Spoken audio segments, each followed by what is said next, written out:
pag-ibig ay madalas ipinagdiriwang bilang isang bigkis na hindi mapuputol, isang puwersang kayang magtagumpay sa lahat.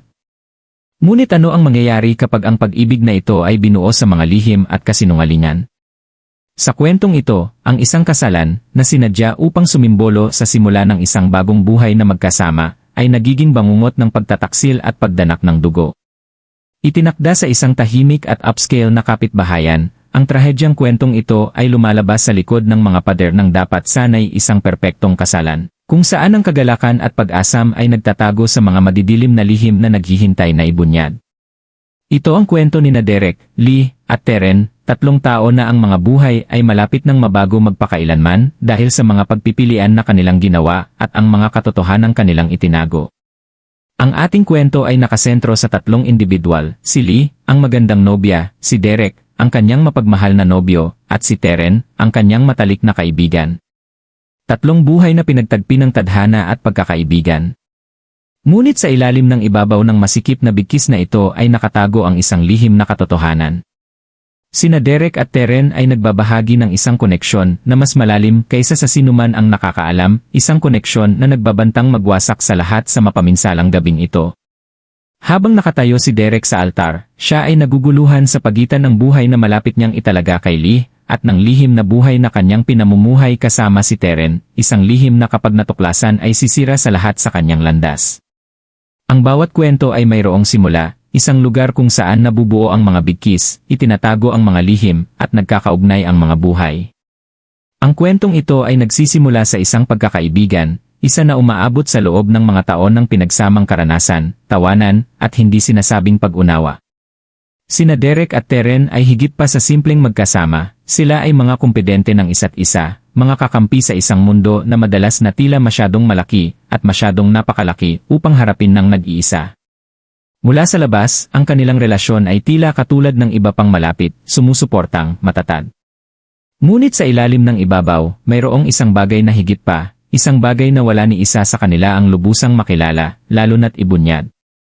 Habang lumipas ang mga taon, lalo lamang lumakas ang kanilang bigkis.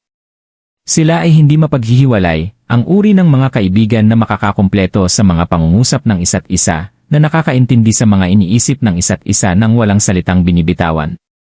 Nang pumasok si Lee sa eksena, siya ay tinanggap sa kanilang masikip na bilog.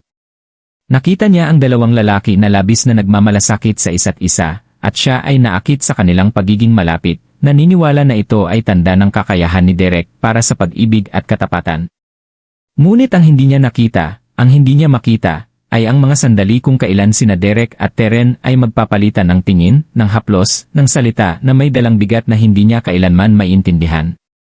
Habang papalapit ang araw ng kasal, nahihirapan si Derek sa isang pagkabalisa na hindi niya maalis.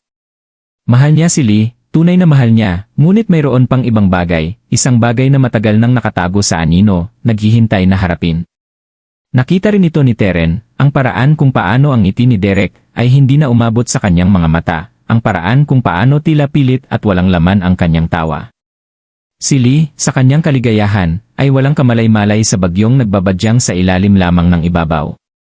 Ngunit upang maunawaan ang tunay na lalim ng kwentong ito, kailangan nating pabalik sa isang panahon bago ang pagpapakasal, bago ang mga paghahanda sa kasal, sa isang sandali kung kailan nagbago ang lahat. Ito ay isang gabi tulad ng iba pa, o sa tingin lang niya. Sina Derek at Terren ay nag-iisa, tulad ng madalas nilang ginagawa, nagbabahagi ng isang tahimik na gabi pagkatapos ng isang mahabang araw. Ngunit may ibang kakaiba sa oras na ito, isang bagay na hindi nasabi ang nakabitin sa hangin sa pagitan nila.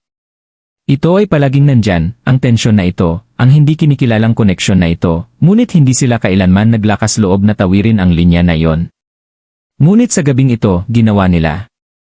Isang tingin ang nagtagal ng masyadong matagal, isang kamay ang humaplos sa balikat ng may mas maraming intensyon kaysa karaniwan, at biglang ang hangganan na nagpapanatiling ligtas sa kanila, na nagpapanatiling simple sa kanilang relasyon, ay nawasak.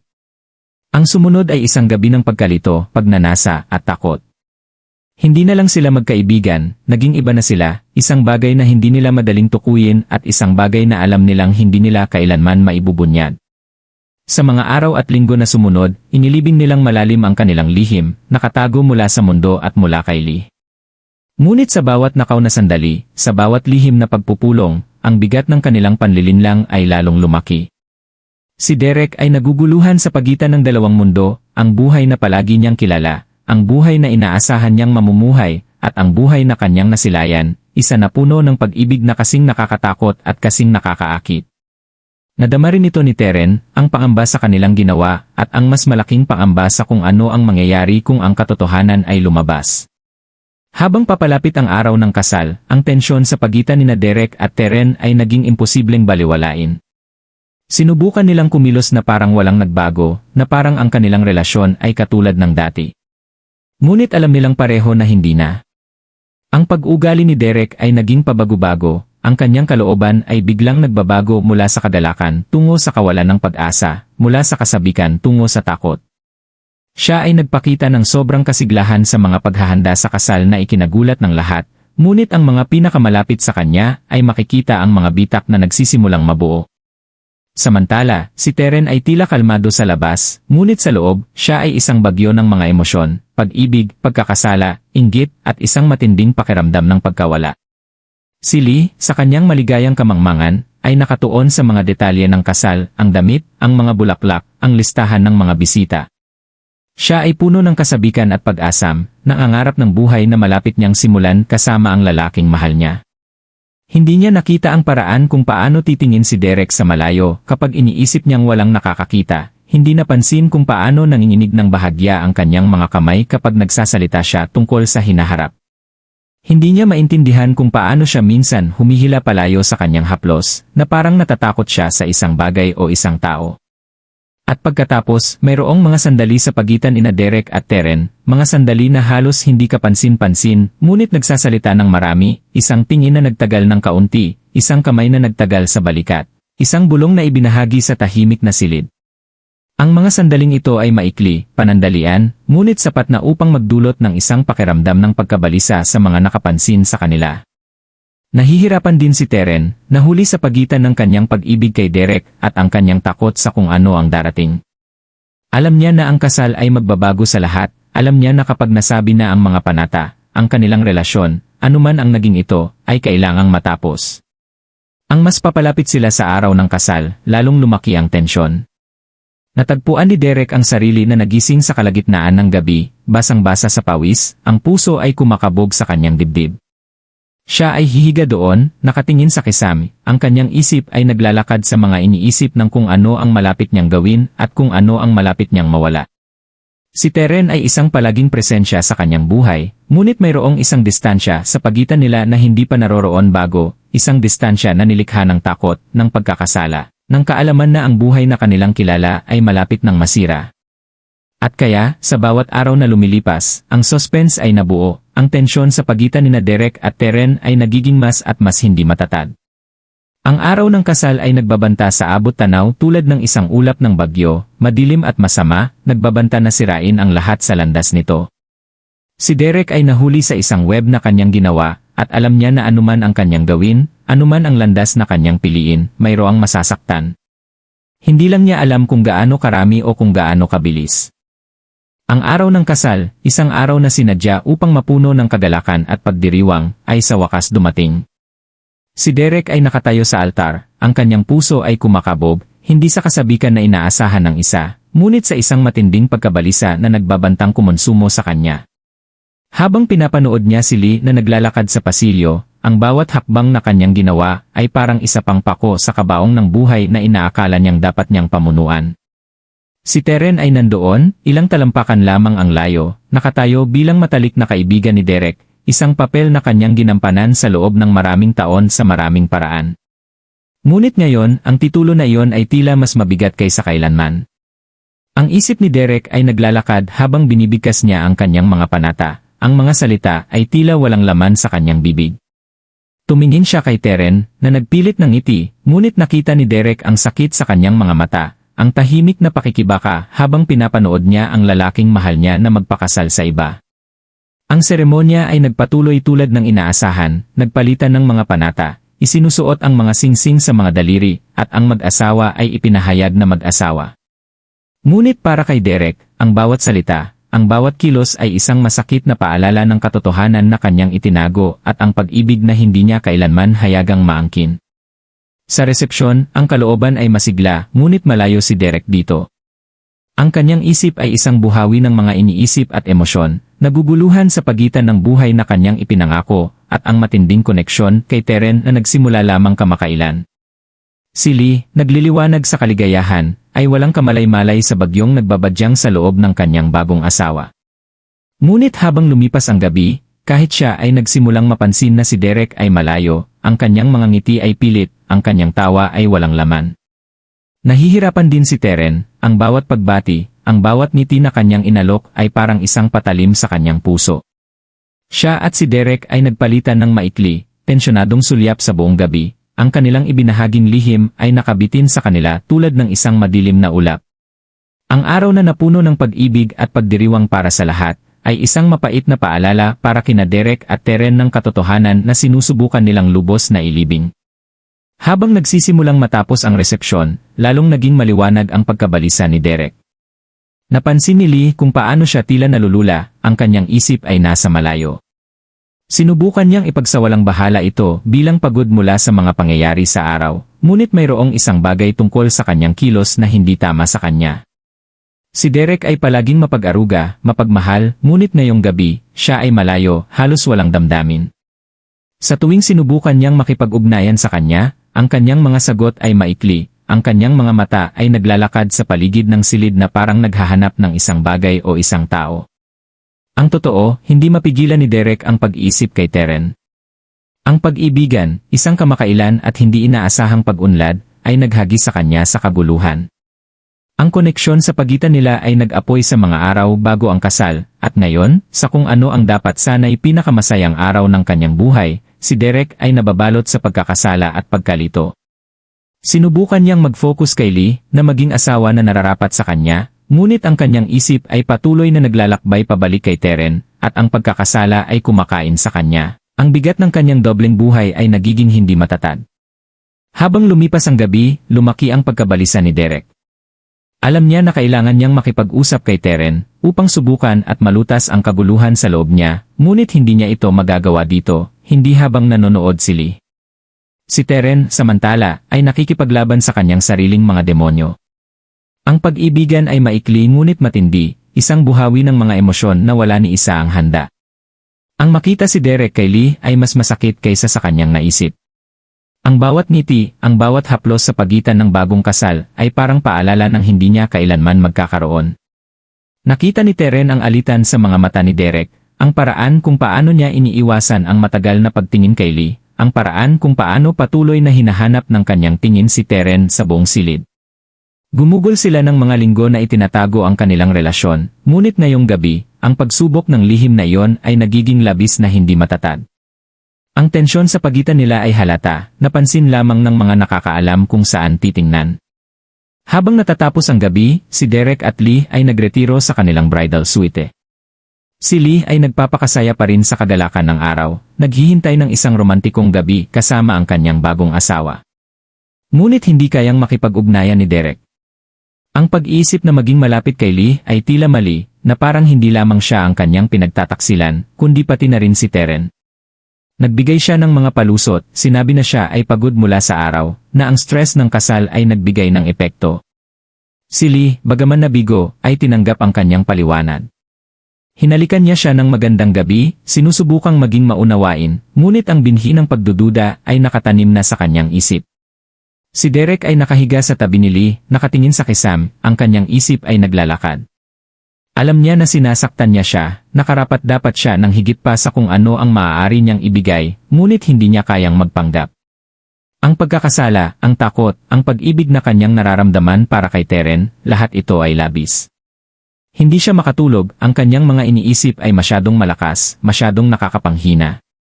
Pagkatapos ng kung ano ang pakiramdam tulad ng mga oras ng pag-ikot at pagtalikod, nagdesisyon siya.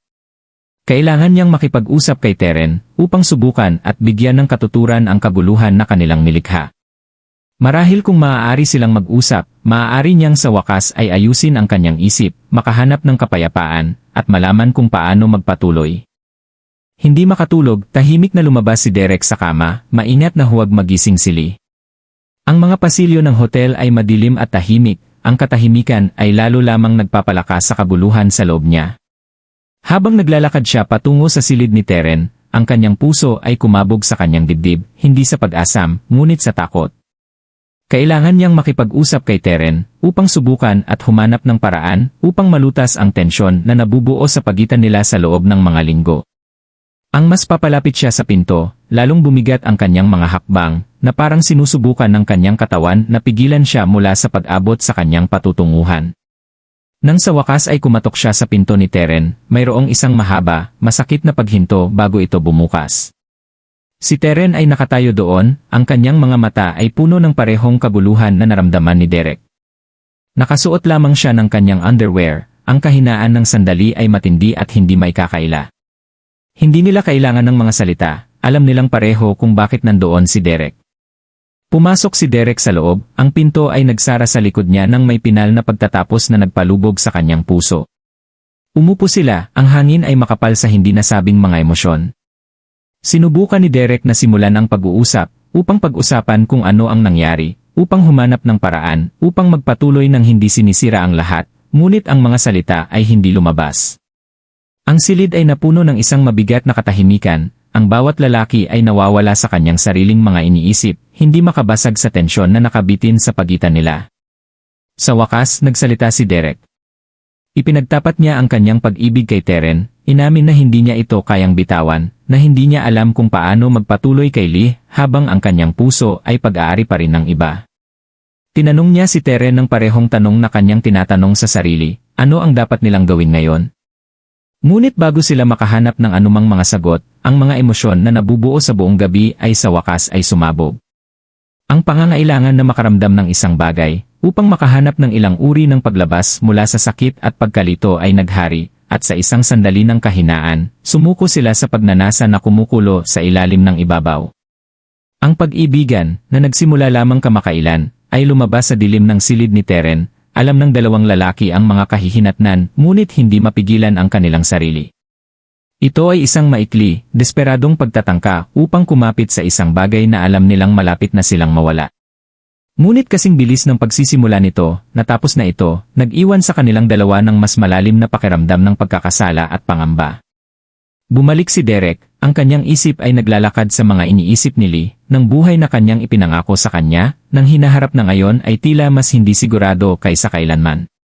Habang nagsisimulang lumubog ang katotohanan ng kanilang ginawa, alam ni Derek na hindi na siya makakabalik sa bridal suite, hindi niya kayang harapin si Lee sa bigat ng nangyari sa kanya. Umupo siya sa gilid ng kama, ang kanyang ulo ay nasa kanyang mga kamay, sinusubukang malaman kung paano nagkamali ang lahat. Si Teren, din, ay nawawala sa isip, na pagtatanto na tumawid sila sa isang linya na hindi na nila kailanman maibabalik. Ang gabi, na nagsimula ng may ganoong pangako, ay naging isang bangungot kung saan walang pagtakas. Samantala, gumalaw si Lee sa kanyang pagtulog. Inabot niya si Derek, ngunit nang hawakan ng kanyang kamay ang malamig, walang laman na gilid ng kama, bigla siyang nagising. Nagsimula ang pag-aalala nang mapagtanto niyang wala siya doon. Tinawag niya ang kanyang pangalan, ang kanyang boses ay nanginginig, ngunit walang tugon. Ang kanyang puso ay kumabog habang siya ay lumabas sa kama, sinuot ang kanyang bata habang siya ay umalis sa silid. Ang hotel ay nakakatakot na tahimik, ang tanging tunog ay ang kanyang malambot na mga yabag na umalingaw-ngaw sa pasilyo.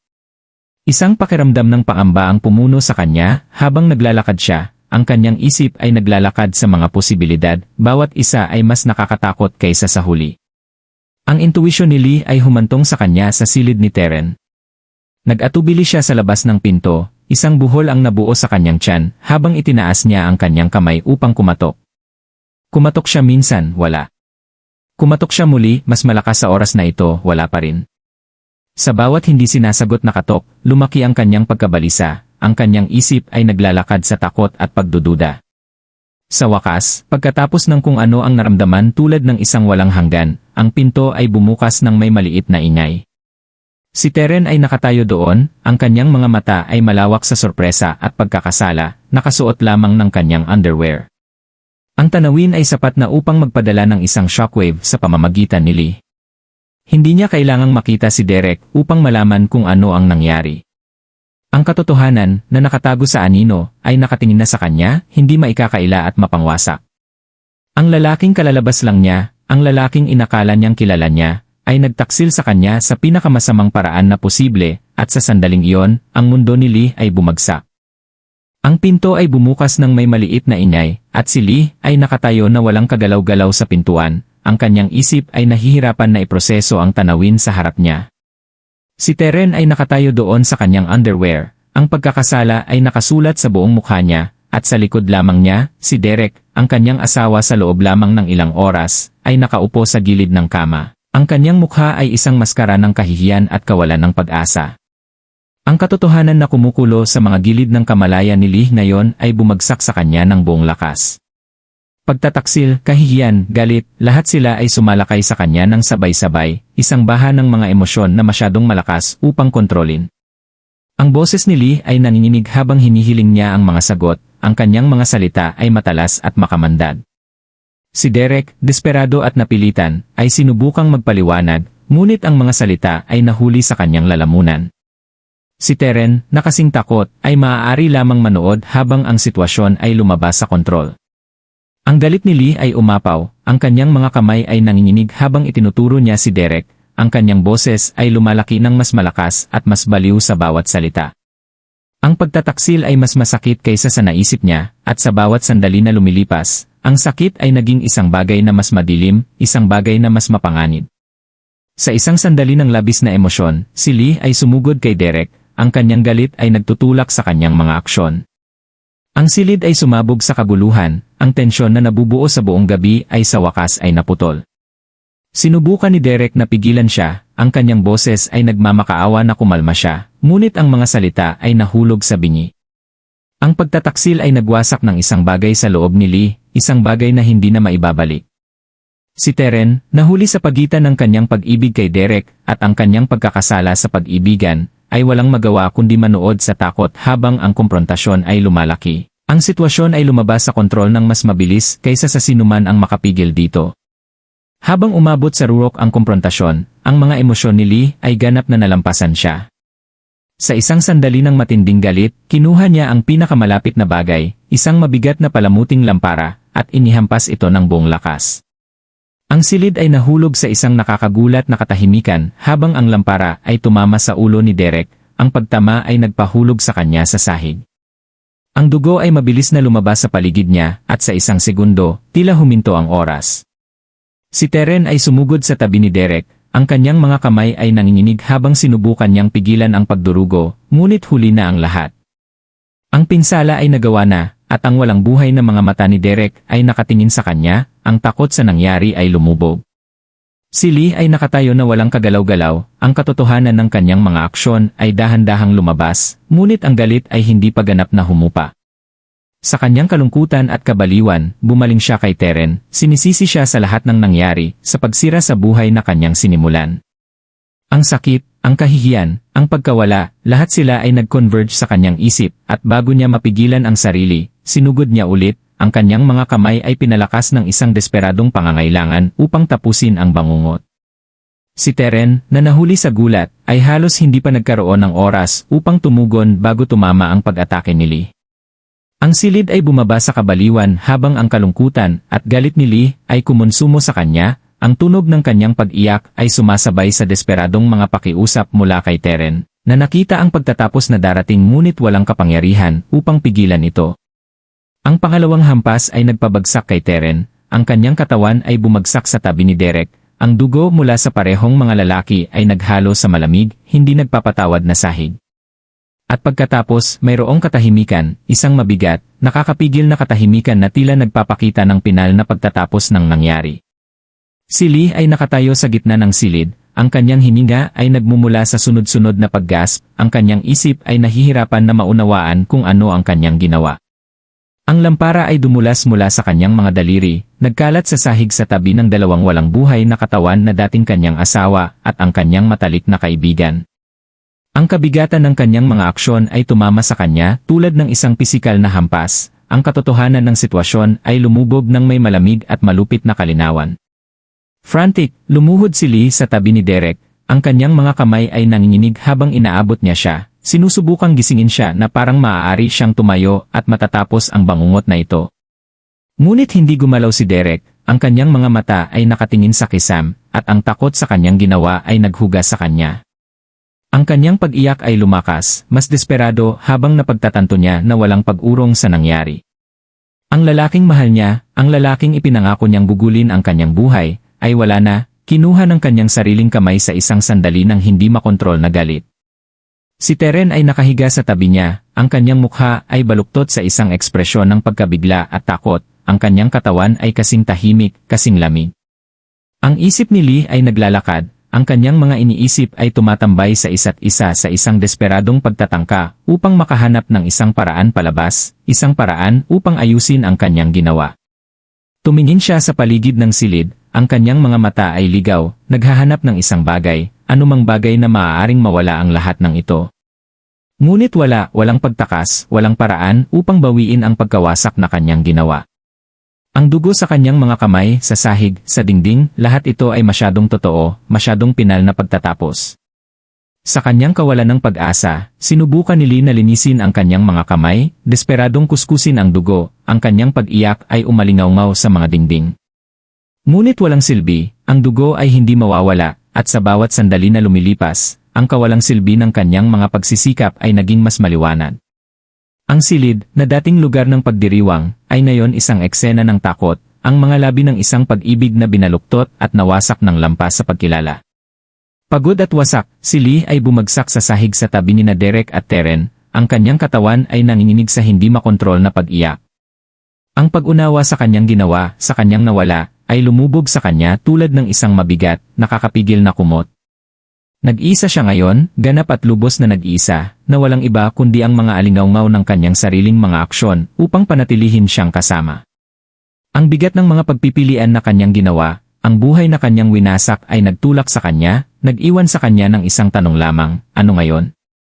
Habang nagsisimulang sumikat ang unang sinag ng bukang liwayway sa pamamagitan ng mga kortina, alam ni Lee na walang pagtakas sa mga kahihinatnan ng kanyang mga aksyon. Kung tatakas o susuko, hindi niya alam, ngunit isang bagay ang sigurado, ang kanyang buhay, na dating puno ng pangako at pag-ibig, ay ngayon ay hindi na maibabalik na nagbago, nasira ng lampas sa pag-aayos ng isang solong brutal na gabi. Ang gabi na nagsimula ng may pangako ng isang buhay na magkasama ay nagtapos sa hindi masabi na trahedya. Ang sinadya upang maging isang pagdiriwang ng pag-ibig, pangako, at isang bagong simula ay sa halip ay naging isang gabi ng pagtataksil, karahasan, at kamatayan. Ang kasal, na dating simbolo ng pag-asa at pagkakaisa, ngayon ay nakalatag sa pagkasira, ang kagalakan nito ay pinalitan ng kalungkutan, ang mga panata nito ay natabunan ng mga madidilim na lihim na naghiwalay sa kanila. Ang walang laman na lugar ng kasal, ngayon ay isang crime scene, ay nagpapahayag ng katahimikan ng mga buhay na nawala at isang hinaharap na nawasak. Si Lee, ang nobya na nangangarap ng isang buhay na puno ng pag-ibig, ngayon ay nakaupo ng nag-iisa. Ang kanyang mukha na nababalutan ng luha ay isang pagmuni-muni ng malalim na pagkawala at panghihinayang na mabigat na nakabitin sa kanyang puso. Ito ay isang gabi kung saan ang pag-ibig ay naging puot, ang tiwala ay nagbigay daan sa pagtataksil, at ang buhay ay ninakaw ng mga kamay mismo na dating nangako na protektahan ito. Habang tinitingnan natin ang mga pangyayari sa gabing ito, naiwan tayong makipagbuno sa mas malawak na implikasyon ng trahedyang kwentong ito. Sina Derek, Teren, at Lee ay lahat ng biktima ng kanilang mga kalagayan, ng mga panggigipit ng lipunan, ng mga nakatagong pagnanasa, at ng mga lihim na pinaniniwalaan nilang kailangan nilang itago. Ngunit ang mga lihim na yon mismo, na inilibing sa ilalim ng mga layer ng kahihiyan at takot, ay naging mga katalista para sa kanilang pagkawasak. Ano ang sinasabi sa atin ng kwentong ito tungkol sa kalagayan ng tao, tungkol sa mga paraan kung paano natin nilalampasan ang pag-ibig, katapatan, at pagkakakilanlan sa isang mundo na madalas na nagpipilit sa atin na pumili sa pagitan ng ating tunay na sarili at ng mga tungkulin na inaasahan nating gampanan? Ang mga singsing sa kasal, na dating mga simbolo ng pagkakaisa, ngayon ay nakakalat, mga sirang representasyon ng unyon na sinadya upang maging ngunit hindi kailanman tunay na umiral. At doon, sa gitna ng lahat, nakatayo si Lee, nag-iisa at nag-iisa, na humaharap sa hindi matitiis na kahihinatnan ng mga aksyon na hinihimok ng sakit ng puso at galit. Ang kwentong ito ay nagpipilit sa atin na harapin ang mapangwasak na epekto ng pagtataksil, ang bigat ng mga lihim, at ang huling halaga ng pamumuhay ng isang buhay na hindi ganap na sa atin. Sa huli, pinapaalalahanan tayo ng malubhang kahihinatnan na nagmumula sa pagtataksil at ang mga nakatagong buhay na ating pinamumuhay. Ang mga pangyayari sa gabing ito ay nagsisilbing isang matinding babala kung gaano kabilis ang pag-ibig ay maaaring maging puot at kung gaano kadali ang mga bigkis ng tiwala ay maaaring masira ng mga lihim na masyadong masakit upang itago. Habang naglalaho tayo sa dilim, iniiwan namin sa iyo ang huling pag-iisip na ito, sa isang mundo kung saan ang katotohanan ay madalas na nakatago sa ilalim ng mga layer ng panlilinlang. Ano ang mga panganib na ating kinukuha sa pamamagitan ng pamumuhay ng isang buhay na hindi totoo sa kung sino tayo, at kapag ang mga lihim na iyon ay lumabas, sino ang nagdadala ng huling halaga? Ito ay isang kwento ng pag-ibig na nawala, tiwala na ipinagtaksil, at mga buhay na hindi na maibabalik na nagbago. Isang kwento na nagtatagal matapos masabi ang huling salita, na naghihimok sa atin na pagnilayan ang mga pagpipilian na ating ginagawa, ang mga buhay na ating pinamumuhay, at ang mga tao na pinipili nating maging. Huwag kalimutang mag-subscribe sa channel na ito at i-click ang notification bell.